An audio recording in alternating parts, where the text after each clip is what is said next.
आज से बड़ा अर्सा पहले एक भाई ने मिसाल दी थी। उसने कहा था कि जब आंधी और तूफान आता है ना, तो आंधी और तूफान की एक खास सिफ्त ये होती है कि अगर आपने अपने घर के दरवाजे और खिड़कियां बंद भी कर रखी हैं ना, तो कहीं ना कहीं से किसी ना किसी सुराख से आंधी तूफान अपना रास्ता बनाकर बाहर का गर्दो गुबार आप तक पहुंचा देता है। मतलब ये तजर्बे में सबके है कि जब आंधी और तूफान आए, आप दरवाजे बंद करें, आप खिड़कियां बंद करें, तो कहीं ना कहीं से गर्दो गुबार कमरों में दाखिल हो ही जाता है। उसकी वजह क्या है? उसकी वजह यह होती है कि आंधी और तूफान के अंदर जो सुरअत होती है हवा की, यानी जो प्रेशर होता है, वो इतना ज्यादा होता है कि उसे अंदर दाखिले के लिए एक छोटा सा सुराख काफी होता है। छोटे से छोटा सुराख भी हो तो चूंकि बाहर से हवा का प्रेशर इतना शदीद होता है, तो उस प्रेशर के दाखिले के लिए बड़े दरवाजे की जरूरत नहीं होती, बस एक छोटा सा सुराख काफी होता है।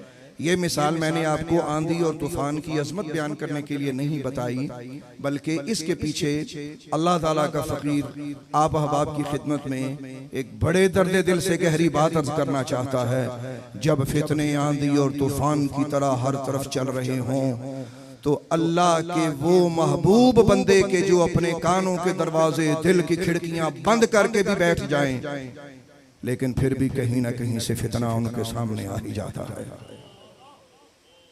आपको ये मेरी बात यकीनन समझ आई होगी। फितने इस कदर है, फितनों की जो तेजी है, जो फितनों की जो पावर है, उनकी जो स्पीड है, वो इस कदर है कि दिलों के दरवाजे बंद करें, कानों की खिड़कियां बंद करें, आंख बंद करें।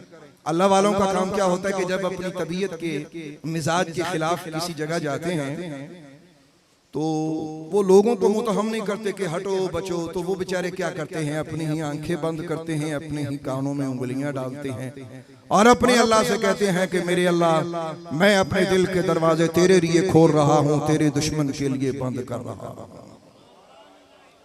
वो बेचारे अपनी आंखें बंद करते हैं, अपने कान बंद करते हैं।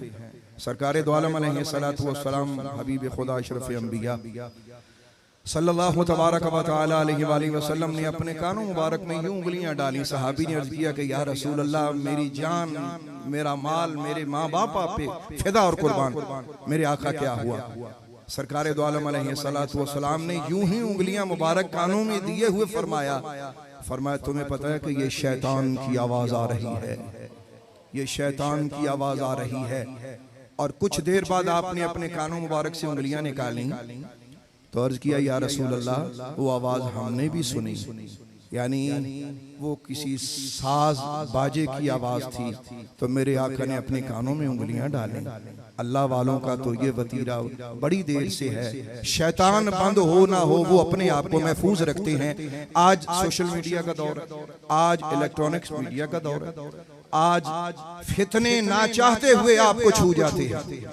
फितनों की गली में आप ना जाएं, लेकिन फितने आपके पास सज कर संवर कर खुद पहुंचते हैं। आज वो वक्त है कि आपकी इन उंगलियों के इशारे पर नेकी और बदी मौजूद है।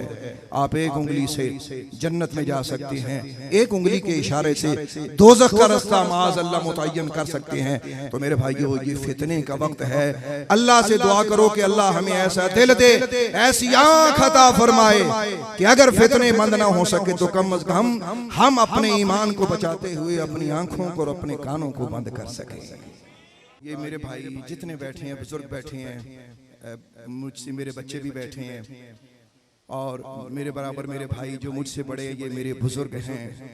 मैं अल्लाह ताला का फकीर आप अहबाब की खिदमत में इन फितनों से बचने की अपील करता हूँ। जब फितने आपको छूने की कोशिश करें, अपने मौला का दामन पकड़ो, मदीने वाले आका का दामन पकड़ो, गौसे आजम की गुलामी का दामन पकड़ो, बहाउद्दीन नक्शबंद बुखारी की निस्बत का दामन पकड़ो, अपने माँ बाप की दुआओं का दामन पकड़ो, तिलावत कुरान का दामन थामो, दुरूद व सलाम की ताकत को थामो, कलमे की पावर को इस्तेमाल करो, इसमें आज़म अल्लाह, इसकी मारिफत का दामन थामो। यकीन करो जैसे मेरे आका फरमाते हैं अलैहिस्सलातु वस्सलाम कि इंसान गफलत में मुब्तला जब होता है तो शैतान वसवसे डालता है, और जिस वक्त इंसान अल्लाह के जिक्र में मुब्तला होता है तो शैतान भाग जाता है। अभी देखें, मैं अभी आ रहा था तो मुझे मेरे बच्चे बता रहे थे कि हुजूर यहाँ गर्मी और हवस पड़ी है, तो मैं सोच में पड़ गया कि यार कब्र का मौसम कौन सा होगा। हम जहाँ जाते हैं, मतलब तबीयतें हमारी बिगड़ चुकी हैं 15-20 साल से, हमारी भी कोशिश होती है और कि जहाँ अपनी तबीयत के मुआफिक कोई जगह हो वहाँ बैठते हैं, गर्मी से बचते हैं, सर्दी से बचते हैं। मैंने लोगों से, कई लोगों से पूछा है, मुझे इसका जवाब कभी नहीं मिला कि तेरी कब्र में बहार का मौसम होगा या खिजां का मौसम होगा, सर्दी होगी या गर्मी होगी, तो इसका जवाब न पाया। क्यों? इसलिए कि कब्र के मौसम से जो भी फैसला होगा वो या अल्लाह पाक का या अल्लाह पाक के करम से मदीने वाली सरकार का होगा। तो मेरे भाइयों, इस हवस को, इस गर्मी को महसूस करके अंदाजा करो कि कब्र जिसमें कोई सुराख नहीं होगा, जिसमें कोई खिड़की नहीं होगी, जिसमें कोई दरवाजा नहीं होगा, यहाँ तो चिल्ला के कहते हो। और अक्सर आजकल क्या हुआ, गर्मियों में हमने 2-2 लाइनें लगाई हुई हैं, भाई एक लाइन बंद हुई तो दूसरी चला ली। जरा सोचो कब्र में तुम्हें पंखा झेलने के लिए कौन आएगा। आज घर में बैठे अपनी बेटी को आवाज देते हो कि मुझे पानी पिलाओ, जरा सोचो जब कब्र की अंधेरी उस नगरी में दाखिला हो जाएगा, तुम्हें पानी पिलाने के लिए वहां कौन आएगा। तुम्हें प्यास जब लगेगी, तुम्हें पानी पिलाने के लिए कौन आएगा।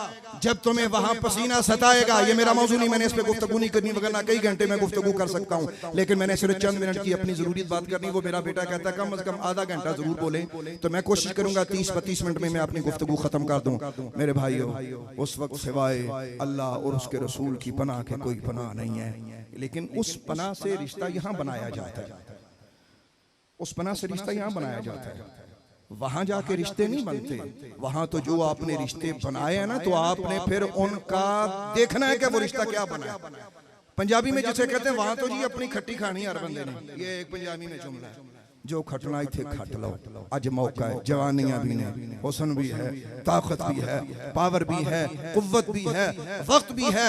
इससे पहले कि वक्त खत्म हो जाए, इससे पहले कि जिंदगी की डोर टूट जाए, इससे पहले कि मलकुल मौत अल्लाह का फैसला लेकर आ जाए, आज वक्त है मेरे पास, तुम्हारे पास, हर एक के पास।